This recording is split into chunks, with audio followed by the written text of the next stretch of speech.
What's going on, guys? It's Zach here, bringing you guys another fantasy football video. And this one, I'm going to be going over 5 potentially league-winning quarterbacks that I have slated with legitimate quarterback 1 overall upside. These are guys that I find have potential ceilings that are significantly higher than their ADP, and that makes them potential league-winning candidates here. This will be my 4th video in the series. I've already touched on wide receivers, running backs, and tight ends. So if you haven't watched those videos, please take the time to go check those out. I think they'll be pretty helpful.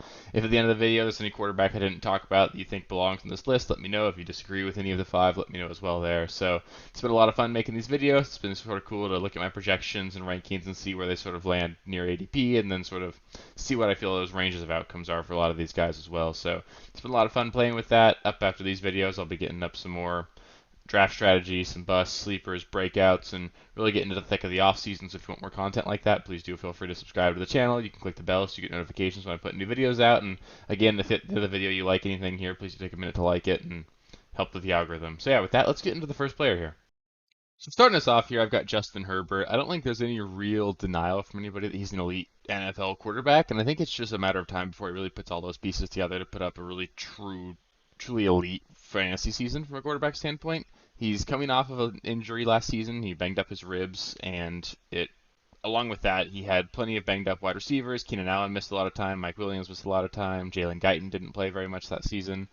So I think it's reasonable to assume that he's going to have a much better receiving core, and on top of that, him having a healthy body is going to make him far more capable at least of scrambling. He actually offers a relatively decent rushing floor normally. Just 2 years ago, he had over 300 rushing yards, and that was something he lacked last year, and that's really something that's going to help him take things over the top. On top of that, Kellen Moore is coming into this offense as the offensive coordinator instead of Joe Lombardi.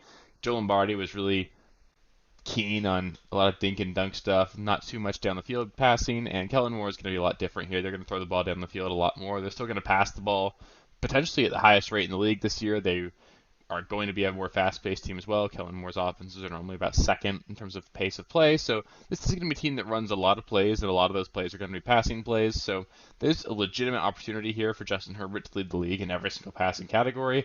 I wouldn't be shocked at all to see him put up a 5,000-yard, 45-touchdown season, and honestly, he could go even more than that. So he's got an ADP of quarterback 7, and there's a legitimate scenario here where he finishes the season as the quarterback 1, and there aren't too many guys that you can draft outside the top 5 that have that legitimate upside. So he's the guy I find myself drafting honestly the most out of all the quarterbacks in redraft this season, and he's the guy that I would generally recommend you target if you can get him.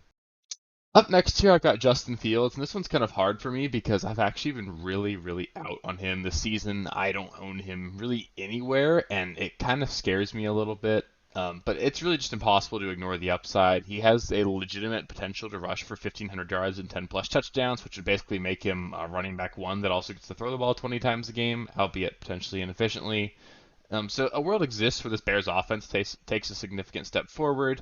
DJ Moore comes in, we get a healthy Darnell Mooney, Chase Claypool gets acclimated, maybe their offensive line's a little bit better, and we see Justin Fields progress as a passer. And if all of those things happen, then we could see Justin Fields post like a season similar to what Jalen Hurts did last season, except with even more rushing upside. To be honest, Justin Fields is a much more explosive runner, so there is more total yardage upside for Justin Fields here. There on the ground at least. I don't think he's going to be as much of a prolific passer by any means. I am projecting him to improve through the air, and I'm also projecting him to break the quarterback rushing yards record for a season, and he still doesn't pan out very well for me. I've got him ranked as my quarterback 13 after my projections, and he's got an ADP of quarterback 5, so I don't find him being a very good value there, but it is really hard to deny that upside. He could be a guy that just posts up an outlier of a season. Like I said, he could have that 1,500-yard rushing season. He could have 15 rushing touchdowns for all we know. He could put up a 3,500 passing yard and 20-something passing touchdown season. And if that happens, there's honestly a super high ceiling for this guy. So I don't find myself drafting much of him, but it's really tough to deny that he could be a league winner, and that really does scare me that I don't own him anywhere. Up next year, I've got Kyler Murray. This is a guy that we've seen put up top 5 numbers in terms of points per game from the quarterback position almost every single year in his career, and there's still a legitimate chance that he's ready week 1. He's coming off of that torn ACL, and I think a lot of people are just assuming he's going to miss half the season. But in general, this defense in Arizona is going to be absolutely awful. They've got competent offensive weapons. They've got Marquise Brown, Rondale Moore. They drafted Michael Wilson in the third round. I like Trey McBride at tight end.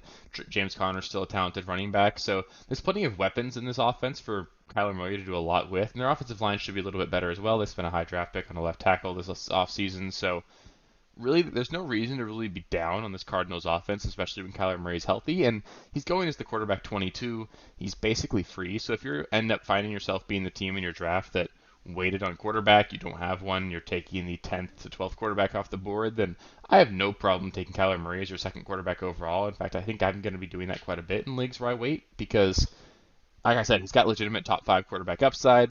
He's free in most leagues. You're going to be able to put him on your IR once the season starts, then just go add someone else. And then when he comes back, he's probably a top five quarterback. So, I mean, at least top 10. So, Kyler Murray is going to be a guy that he's got legitimate quarterback one upside when he's healthy. And you're going to get him for free, and you can stash him on your bench until you're healthy. So, he's definitely worth drafting. I think he's one of those guys that you could draft super late and find yourself really winning your league with him come second half of the season. Up next year, I've got Trevor Lawrence. I really do like Trevor Lawrence, the talent. He was drafted to be great, and we saw a lot of flashes of brilliance from him last season. We saw this offense really get things going over the course of the second half of the season, and I only expect things to get better this season. This is the second season in the Doug Peterson system. For reference, the second season of Doug Peterson's tenure in Philadelphia was the year that we saw Carson Wentz put up that MVP candidate season, and obviously, if Carson Wentz can do that, I think Trevor Lawrence is a much better player. This is an offense that also added Calvin Ridley and Tank Bigsby to the offense, so they have more weapons this year than they did last year.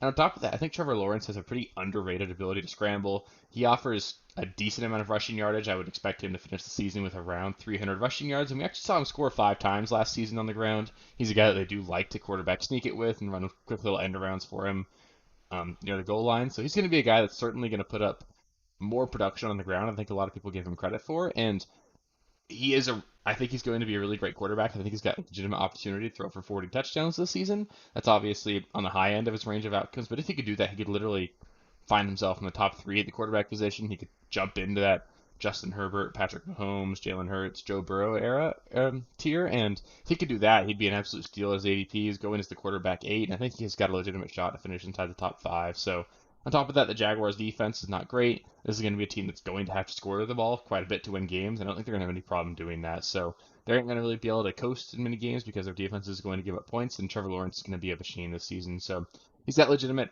top 3 quarterback upside, if not higher, and you don't have to pay that. And he was drafted to be great, so why not bet on him being great?